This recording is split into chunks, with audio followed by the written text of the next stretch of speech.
New year celebration ವೇಳೆ ಕುಡಿದ ಮತ್ತಲ್ಲಿ ಯುವಕರ ಮಧ್ಯೆ ಹೊಡೆದಾಟ.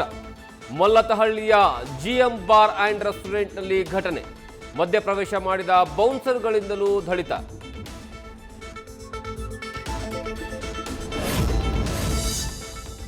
$25 ಲಕ್ಷಕ್ಕೂ ಹೆಚ್ಚು ಬಾಂಗ್ಲಾದವರು ರಾಜ್ಯದಲ್ಲಿದ್ದಾರೆ. ಕೇರಳದಿಂದ ಇಲ್ಲಿಗೆ ಬಂದು ಮಿನಿ ಬಾಂಗ್ಲಾದೇಶವನ್ನ ಮಾಡ್ತಾ ಇದ್ದಾರೆ. ಸರ್ಕಾರ ಇಲ್ಲಿಗಲ್ ಆಗಿ ಮನೆಯನ್ನ ಕೊಡ್ತಿದ್ದಾರೆ ಅಂತ ಡಾಕ್ಟರ್ CN ಅಶ್ವಥ್ ನಾರಾಯಣ್ ಆರೋಪ.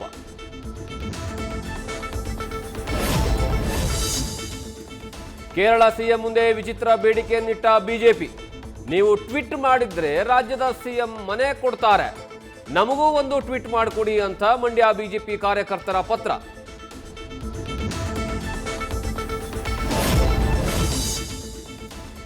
ಬೆಳಗಾವಿಯ ಹಿಂಡಲ್ಗಾ ಜೈಲಲ್ಲಿ ಮೊಬೈಲ್ ಡ್ರಗ್ಸ್ ಸರಬರಾಜು. ಕಾರಾಗೃಹಕ್ಕೆ ಬೆಳಗಾವಿ ನಗರ ಪೊಲೀಸ್ ಆಯುಕ್ತರು ಭೇಟಿ ನೀಡಿ ಪರಿಶೀಲನೆ. ವಿಡಿಯೋ ನೋಡಿ ತನಿಖೆ ಮಾಡುತ್ತೇವೆ ಅಂತ ಮಾಹಿತಿ.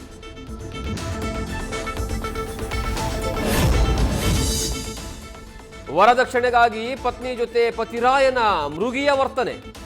ಪತ್ನಿಯನ್ನ ವಿವಸ್ತ್ರಗೊಳಿಸಿ ಕೈಕಾಲಿಗೆ ರಕ್ತ ಹೆಪ್ಪುಗಟ್ಟುವಂತೆ ಹೊಡೆದ ಪತಿ ಸೇರಿ 8 ಜನರ ವಿರುದ್ಧ ಲಿಂಗದಹಳ್ಳಿ ಠಾಣೆಗೆ ಮಹಿಳೆ ದೂರು.